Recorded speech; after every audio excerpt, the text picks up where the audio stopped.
Eu sou Pedro Loívio Reis, conhecido no movimento como Pedro Bolchevique, graças ao meu amigo Chico Marcena que me deu esse apelido. Meu nome é Gerson Félix de Godoy. Cheguei em São Paulo em 1970, vindo do interior de Pernambuco, da roça. Meu nome é Moisés Basílio Leal, sou de uma família migrante da região do Triângulo Mineiro, Alto do Paranaíba. Minha estadia ali na Moca, na Associação dos Trabalhadores da Moca, ela tem um antecedente. Eu sou uma pessoa vindo da roça, uma grande parte dos operários. Eu era muito jovem quando eu comecei a trabalhar, 17 anos, e minha cabeça era totalmente diferenciada do que nós podemos chamar hoje de um militante. Eu tinha uma visão, na época havia ditadura militar, e por incrível que pareça eu achava que a ditadura estava certa, que a única forma de construir nosso país, nossa nação era com a mão forte. Eu consegui entrar na DECA em 71. Trabalhei de 71 a 78 na DECA. Entrei de ajudante geral, mas um pouco tempo depois eu fui chamado para fazer um curso de controle de qualidade dentro da DECA.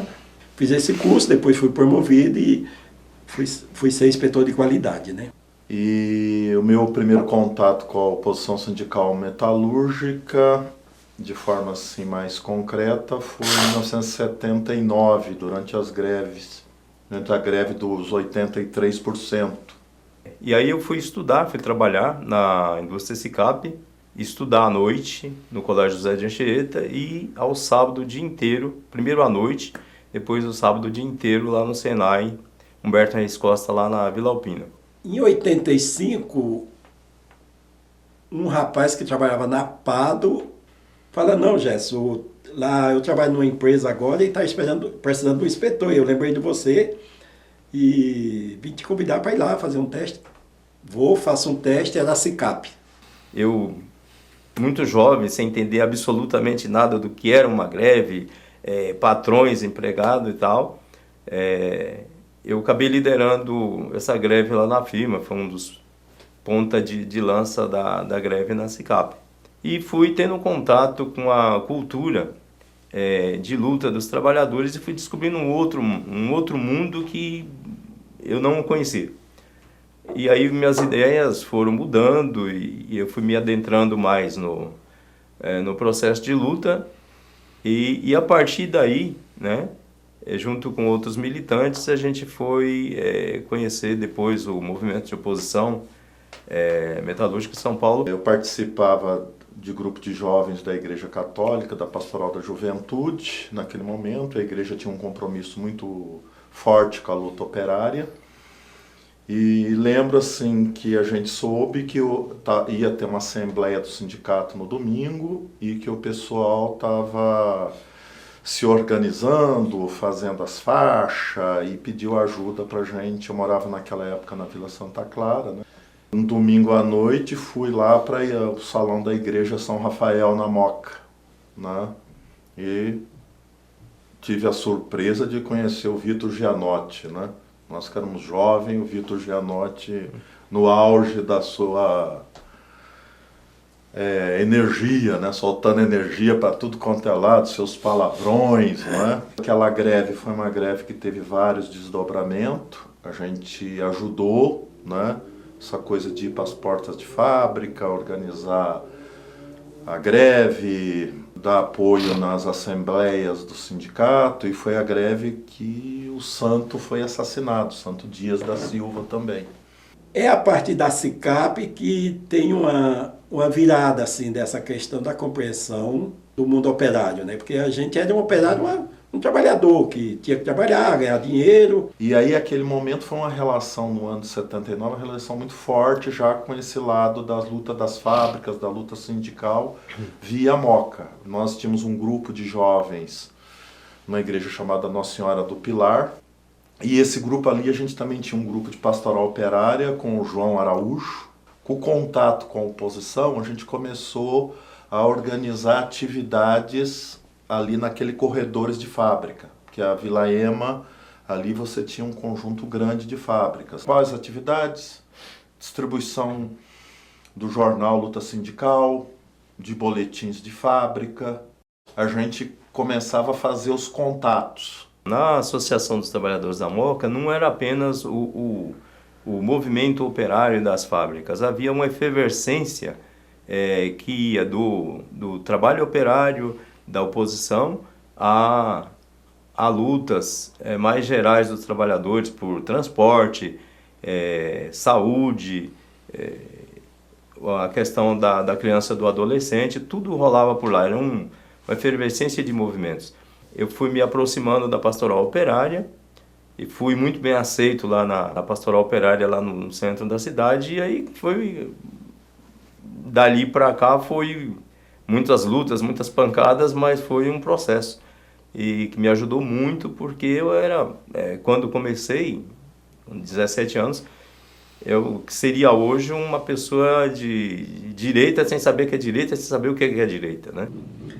E eu lembro muito bem, um dia eu estava lendo um livro sobre espiritismo.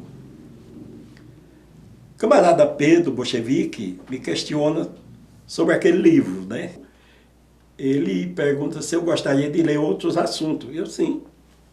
Pedro, me empresta um livro.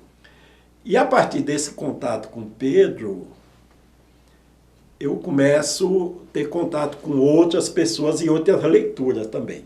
Vou para a Associação dos Trabalhadores da Moca, na Rua Canuto Saraiva. Aí a gente começa a ser chamado para algumas conversas e passa o que seria a oposição, o que é que ela pretendia com aquela organização, essa questão do trabalho na fábrica, e eu começo assim a ter um engajamento maior nesse campo. A associação, ela basicamente dava palestras e ela dava cursos profissionalizantes. Havia algumas máquinas, algumas coisas lá, e alguns companheiros se predispunham a estar dando esses cursos. A Associação dos Trabalhadores da Moca, que foi iniciativa da oposição ali, que era um espaço da gente ir para, primeiro, pegar uma pauta, as pautas principais das lutas daquele período, né, das lutas sindicais, que estava também junto com as lutas políticas gerais da sociedade. A gente também levava as nossas pautas das lutas no bairro,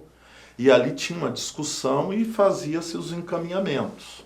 Eu tenho uma avaliação que é assim, a SICAP foi o início de tudo isso, mas a oposição metalúrgica foi o principal.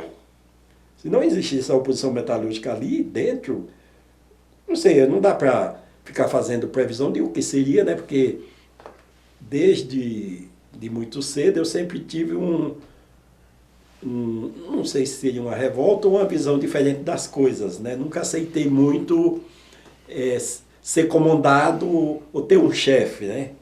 Nunca gostei de militar, né?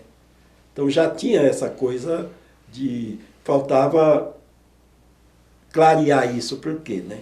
No caso da nossa empresa, a gente como metalúrgico, a gente foi criando no começo um grupo clandestino, estendemos isso para a CIPA, né? Onde a CIPA a gente podia fazer uma luta mais específicas por coisas pontuais dentro da empresa, e ao mesmo tempo você tinha a questão da seguridade que a CIPA te dava, acho que uns 2 anos, não lembro agora.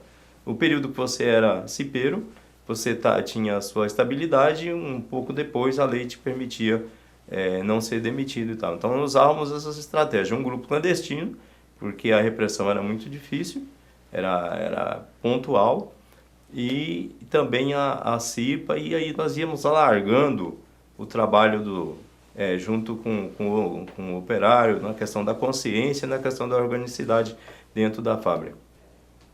Quando eu começo a me engajar nesse campo, e principalmente com a oposição metalúrgica, eu vou enxergar para onde é que eu tinha que ir, o que é que eu tinha que falar, o que é que eu tinha que pensar, porque eu tenho os elementos que eu faltava para mim, né? 80 foi um ano também marcante, porque foi o ano daquela greve lá dos 40 dias de São Bernardo, né? Aquela greve que teve aquele 1º de maio, forte, né? Quando a greve entrou naquele enfrentamento mais forte, então toda a região fez um cordão ali, né? Que ia da Moca, Vila Alpina, IVG, e depois helicóptero, aquela tensão toda, até que foi liberado e a massa vai e faz E a oposição com as suas bandeiras lá, né? Esticada, comissão de fábrica, né? Então foi um momento rico. Era uma transformação realmente. O sindicato era uma das pedras do objetivo do que você tinha que alcançar ela, né? Mas não era só isso, não era essa ideia de ganhar a coisa e não. Era um projeto onde você forma o trabalhador, dá uma visão política para ele e faz ele andar com suas pernas por aí. Havia lutas ideológicas, mas havia ação, né?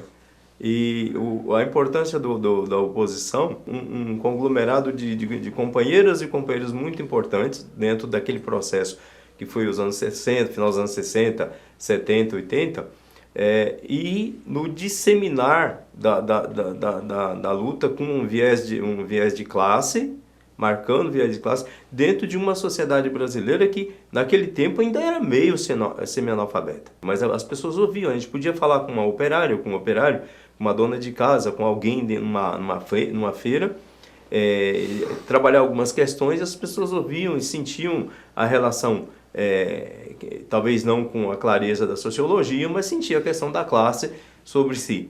Em 87 eu sou mandado embora da SICAP e vou para a escola Piratininga para fazer um curso de profissionalizante, né, e de formação política. Escola Piratininga, uma ferramenta da oposição metalúrgica. Formação política que faz com que o trabalhador consiga ter o seu papel na sociedade, não só de trabalhar, né? Porque a luta tem esses dois lados, né? Quando você entra, porque tem muita essa história onde as pessoas, os trabalhadores entram vamos dizer, até mesmo sem estar preparado, sem o conhecimento, e paga um preço alto por isso, né? Você, como criador das coisas, a partir do trabalho, e do trabalho não do Pedro bom ferramenteiro, mas do Pedro junto com o Jude, junto com a companheira que ajudava lá e tal, então a gente fazia esse ajuntamento, e foi nesse sentido que a Escola Piratininga foi muito legal para mim.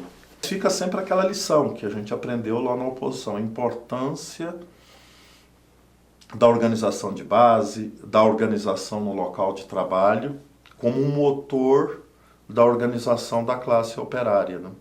Então essa aí é uma coisa que a oposição me trouxe e que eu levei para todos os outros campos da minha atuação, e que permanece comigo até hoje, onde eu estou, quer dizer, os próprios trabalhadores que são responsáveis pela sua libertação do capital. Porque quando você faz lutas pelo imediato, é luta pelo imediato. Conquistou, você vai para casa. Quando você pensa em organização e transformação, ela não é só pelo imediato, é pelo imediato também, mas pensando em manter essa organização para as conquistas futuras e de transformação dessa sociedade.